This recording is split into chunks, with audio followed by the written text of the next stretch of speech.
नमस्ते dear scholars, कैसे हैं आप सब लोग। आज हम पढ़ने वाले हैं आपके पाठ्यपुस्तक का पाठ बाज और सांप। ये एक कहानी है, छोटी सी कहानी, एक बाज और एक सांप की। इसमें बाज को दिलेरी मतलब हिम्मत का प्रतीक बताया गया और सांप को एक संकोच और एक दुर्बल प्राणी की तरह बताया गया, कमजोर प्राणी की तरह बताया गया। इस कहानी के लेखक हैं श्रीमान निर्मल वर्मा, जिनका जन्म शिमला में 3 अप्रैल 1929 को हुआ था। इन्हें बहुत सारे पुरस्कार मिले हैं, जिनमें ज्ञानपीठ पुरस्कार, पद्म भूषण और इसके अलावा उनकी कहानी है माया दर्पण, जिसको फिल्म का सर्वश्रेष्ठ फिल्म फेयर अवार्ड भी मिला है। समुद्र के किनारे एक ऊंचे पर्वत की अंधेरी गुफा में एक सांप रहता था। पर्वत की अंधेरी घाटियों में एक नदी भी बहती थी। अपनी गुफा में बैठा सांप सब कुछ देखा करता था। नदी की गरजती लहरों के मध्य वह स्वयं को सुखी और सुरक्षित मानता था। वो ऐसा मानता था कि ये नदी के बीच की जो गहरी गुफाएं हैं, उसमें वो एकदम सुखी और एकदम सुरक्षित है। एक दिन आकाश में उड़ता हुआ खून से लथपथ एक बाज उस सांप की गुफा में आ गिरा। वह अधमरी अवस्था में था। वह पंखों को फड़फड़ाता धरती पर लौटने लगा। डर के मारे सांप अपने कोने में सिकुड़ गया।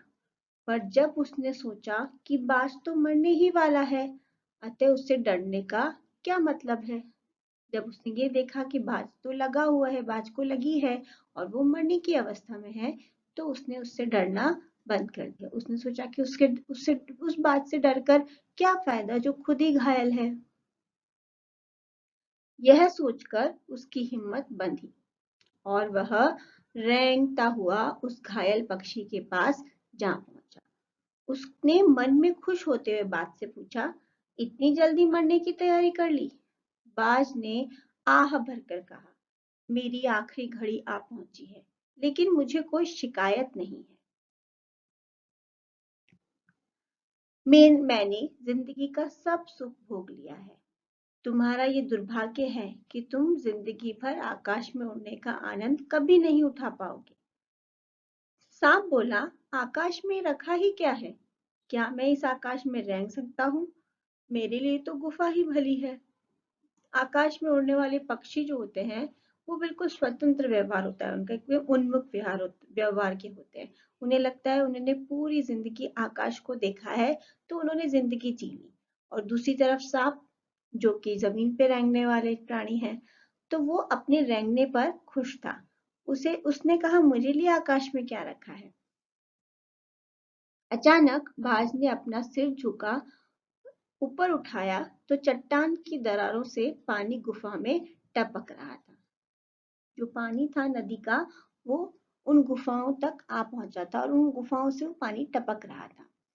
गुफा में एक भयंकर दुर्गंध, दुर्गंध मतलब जो बदबू होती है उसे हम दुर्गंध बोलते हैं। गुफा में एक भयंकर दुर्गंध फैली हुई थी। बाज के मुंह से एक करुण चीख फूट पड़ी।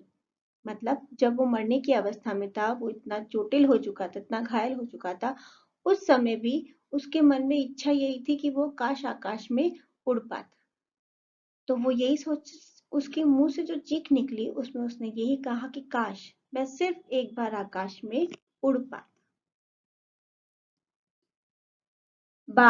सांप ने बाज से कहा, तुम इस चट्टान के किनारे से ऊपर क्यों नहीं उड़ जाने की कोशिश करते हो।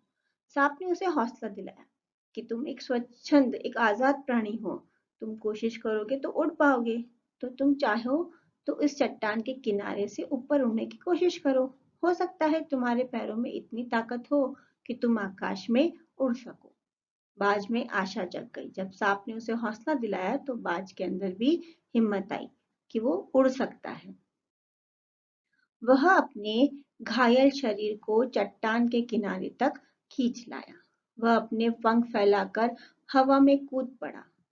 वह जैसे ही पंख फैला के उड़ने की कोशिश की उसने, और वो नदी में जा गिरा। समुद्र की लहरों ने उसके खून को धो दिया। सफेद फैन ने उसके शरीर को ढक दिया और फिर लहरें उसे सागर की ओर ले चली। वो उड़ने की कोशिश तो की बाज ने, लेकिन वो इतना घायल था कि वो ज्यादा दूर उड़ नहीं पाया और नदी में गिर गया और नदी के साथ सागर में मिल गया। धीरे धीरे बाज आंखों से ओझल हो गया, मतलब धीरे धीरे समुद्र पूरा बाज को अपने अंदर लेके चला गया। सांप बड़ी देर तक बाज की मृत्यु और आकाश के लिए उसके प्रेम के विषय में सोचता रहा। सांप बहुत देर तक ये सोचता रहा कि उसने आकाश पे इतना प्रेम है कि उसने उसके लिए अपनी जान तक दे दी। फिर सांप ने अपने शरीर को सिकोड़ा और आगे रेंग कर अपने को आकाश की शून्यता में छोड़ दिया। बाज की वीरता को देखकर सांप बड़ा प्रभावित हो गया था, तो उसने भी कोशिश की कि क्यों ना मैं भी उड़कर देखूं कि आकाश में क्या है, और उसने अपने शरीर को आकाश में उड़ने के लिए छोड़ दिया। लेकिन क्योंकि सांप उड़ नहीं सकता था, ये हम सभी जानते हैं, तो छोटी चट्टानों पर धम से सांप जा गिरा। जैसे ही उसने अपने आप को उड़ने के लिए छोड़ा, वैसे ही वो नीचे आकर गिरा। ईश्वर की कृपा से वो बच गया, क्योंकि वो एक छोटी चट्टान पर आकर गिरा था। सांप हंसते हुए कहने लगा, यदि उड़ने का यह आनंद है तो मैं भर पाया। सांप को ये समझ में आ गया कि उड़ना उसका काम नहीं है, तो उसने यही बोला कि यदि उड़ने से ये आनंद मिलता है तो मुझे नहीं चाहिए। पक्षी भी कितने मूर्ख हैं, आकाश में कुछ नहीं रखा है, वहां तो शरीर को संभालने के लिए कोई स्थान भी नहीं है। पक्षी तो डींगे हाँकते रहते हैं, भला मुझे आकाश की स्वच्छंदता से क्या लेना देना। अपने प्राणों को खतरे में डालना कहाँ की चतुराई है। बाज तो बड़ा अभागा था, जिसने आकाश की आजादी को प्राप्त करने में अपने प्राणों की बाजी लगा दी। सांप को जो समझ में आया वो उसके व्यवहार के कारण था। क्योंकि सांप उड़ नहीं सकता, तो वो उस चीज को समझ भी नहीं सकता कि आज आकाश में आजादी से उड़ना क्या होता है। उसका शरीर और वो उसका स्वभाव धरती पर रहने का है, इसलिए वो पक्षियों के उस व्यवहार को नहीं समझ सकता है। तभी उसने लहरों का स्वर सुना। लहरें जो समुद्र की लहरें थी, मानो वो ये कह रही थी, हमारा गीत उन साहसी लोगों के लिए है जो अपने प्राणों को हथेली पर रखते हुए घूमते हैं।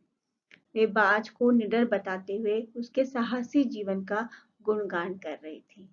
सांप को ऐसा लगा कि समुद्र की लहरें जो बाज को निगल गई थी, वो उस बाज को साहसी बता रही थी कि उसने अपने प्राणों की चिंता न करते हुए भी अपनी निडरता को दिखाया और उड़ने की कोशिश की।